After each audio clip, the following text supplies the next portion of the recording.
আমি যাই, I go. আমি যাচ্ছি, আই এম গোয়িং।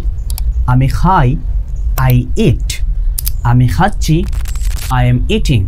তুমি খাও, ইউ ইট। তুমি খাচ্ছ, ইউ আর ইটিং। তারা খায়, দে ইট। তারা খাচ্ছে, দে আর ইটিং। ওকে, সো এই যে আমি বাক্যগুলো বললাম, এই বাক্যগুলোর মাধ্যমে কিন্তু আমরা প্রেজেন্ট সিম্পল এবং প্রেজেন্ট কন্টিনিউয়াস শিখতে পারি। তো আপনি কিভাবে প্রেজেন্ট সিম্পল এবং প্রেজেন্ট কন্টিনিউয়াস টেন্সটা শিখতে পারেন? আপনি কিছু বাক্য তৈরি করবেন, যেমন হি ইটস। আমরা জানি যে সাবজেক্ট যদি থার্ড পারসন সিঙ্গুলার হয় তাহলে মূল ভার্বের সাথে এস অথবা ইএস বসে। তাহলে হি যেহেতু থার্ড পারসন সিঙ্গুলার, তার সাথে এস অথবা ইএস বসবে। যেমন হি ইটস, সে খায়। হি ডাজ, সে করে। এখানে যেহেতু ডু আছে, শেষের দিকে বাওয়েল আছে, তো আমরা ইএস নিয়ে আসলাম। এখন আপনি এভাবে কিছু বাক্য তৈরি করুন। সে ঘুমায়, সে যায়, সে যাচ্ছে। ধরুন আমি কিছু বাক্য বললাম, হি ইটস, সে খায়। হি ইজ ইটিং, সে খাচ্ছে। সে করে, হি ডাজ, সে করতেছে। হি ইজ ডুইং, বা সে করছে। মানে কন্টিনিউয়াস টেন্সে আমরা হি ইজ ডুইং বলবো। তাহলে আমরা কি পেলাম? এইভাবে যদি কিছু বাক্য প্র্যাকটিস করি তাহলে দেখবেন প্রেজেন্ট সিম্পল এবং প্রেজেন্ট কন্টিনিউয়াস শেখাটা আমাদের জন্য অনেক অনেক ইজি হয়ে যাবে। তো এইভাবে আপনি প্র্যাকটিস করবেন বাসায় এবং সেগুলো ইউজ করার ট্রাই করবেন আইএলটিএস স্পিকিং। এবার আসুন আমরা প্রেজেন্ট পারফেক্ট টেন্সটা একটু বুঝি। প্রেজেন্ট পারফেক্ট মানে কাজটি শেষ।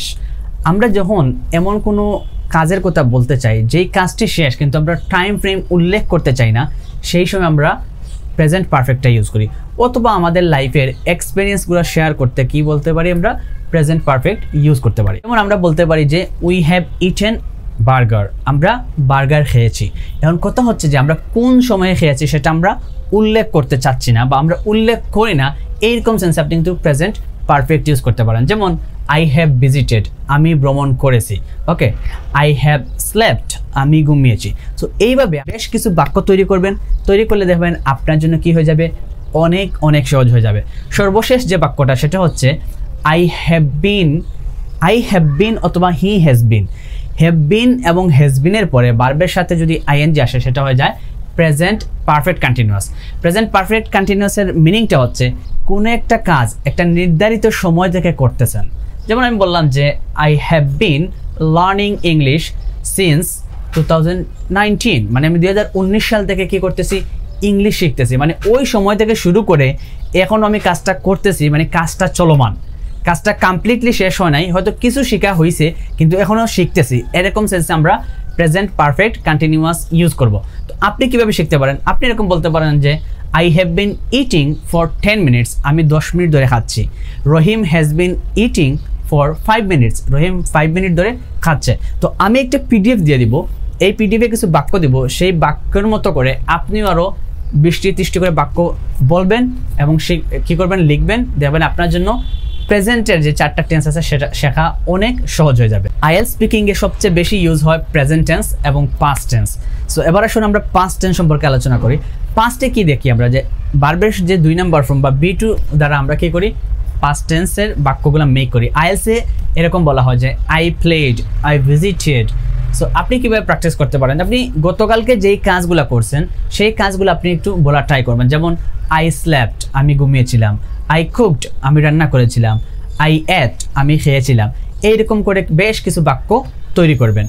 এবার আসুন পাস্ট কন্টিনিউয়াস, মানে হচ্ছে অতীতে আপনি কোনো একটা কাজ করতেছিলেন। যেমন আমি বলতে পারি যে আই ওয়াজ স্পিকিং, আমি কথা বলতেছিলাম। আই ওয়াজ রাইটিং, আমি লিখতেছিলাম। এইরকম করে আপনি কিছু বাক্য লিখতে পারেন। গতকালকে যেই কাজগুলো করতেছিলেন মানে চলমান ছিল, এরকম সেন্সে আপনি পাস্ট কন্টিনিউয়াস টেন্স ব্যবহার করতে পারেন। তারপর হচ্ছে পাস্ট পারফেক্ট। পাস্ট পারফেক্ট মানে হচ্ছে হেডের পরে B3 থাকবে। যেমন I had played football then I ate my dinner.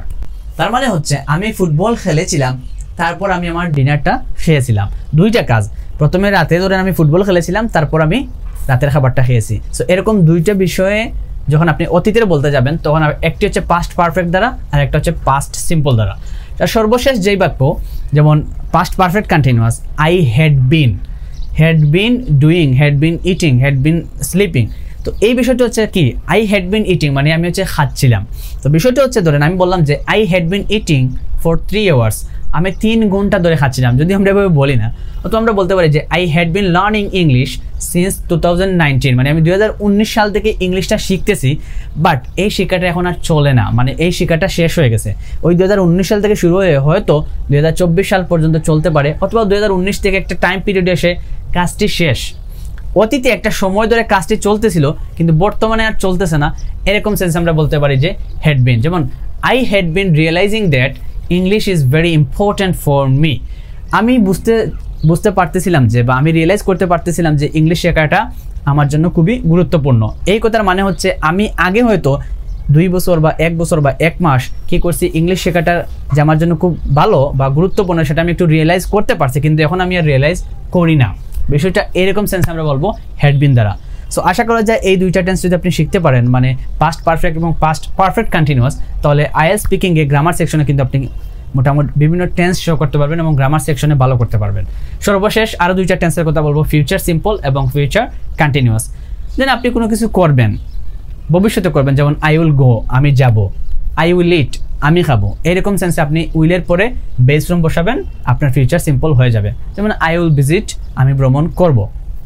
এবার আসুন আমরা আরও বলতে পারি যে ফিউচার কন্টিনিউয়াস, যেটা ভবিষ্যতে কোনো একটা জিনিস চলতে থাকবে। যেমন আই উইল বি গোয়িং, তখন উইলের পরে বি আসবে, আই উইল বি গোয়িং, আমি যেতে থাকবো, আই উইল বি ইটিং, আমি খেতে থাকবো, আই উইল বি লার্নিং, আমি শিখতে থাকবো। এখন আমি কী শিখতে থাকবো? ধরেন আমি ইংলিশ শিখতে থাকবো, I will be learning English, আমি ইংলিশ শিখতে থাকবো। সো এই যে কিছু টেন্সের কথা বললাম, এইগুলার প্র্যাকটিক্যাল উদাহরণ সহ একটা পিডিএফ আমি আমার ভিডিওর ডেসক্রিপশন বক্সে এবং কমেন্টে লিঙ্ক দিয়ে দিলাম, এটা ডাউনলোড করবেন এবং বারবার পড়ার ট্রাই করবেন, তাহলে দেখবেন টেন্স শেখা আপনার জন্য অনেক সহজ হবে। টেন্স শিখা লাগবে না, আপনি এই বাক্যগুলো বারবার বলতে থাকবেন, এইভাবে স্পিকিংয়ে ইউজ করে ট্রাই করবেন, দেখুন আইএলটিএস স্পিকিংয়ে আপনি এই টেন্সগুলো অটোমেটিকলি পারতেছেন। সো ভিডিওটি অনেক লম্বা হয়ে গেল, ভিডিওটি যদি ভালো লাগে লাইক কমেন্ট শেয়ার করে সাথে থাকুন। আর আপনি যদি এইরকম টিপস এবং ট্রিক্স কাজে লাগিয়ে এরকম বেসিক থেকে ইংলিশ শিখতে চান, তাহলে আমাদের স্পোকেন ইংলিশ কোর্স আছে, সেটাতে জয়েন করতে পারেন। অথবা আপনি যদি চান এরকম টিপস এবং ট্রিক্স ফলো করে আইএলটিএস স্পিকিং এবং লিসনিং একটা ভালো স্কোর করতে, তাহলে আমাদের স্পিকিং এবং লিসনিং একটা কোর্স আছে, ওই কোর্সে জয়েন করতে পারেন। I am signing out. আসসালামু আলাইকুম।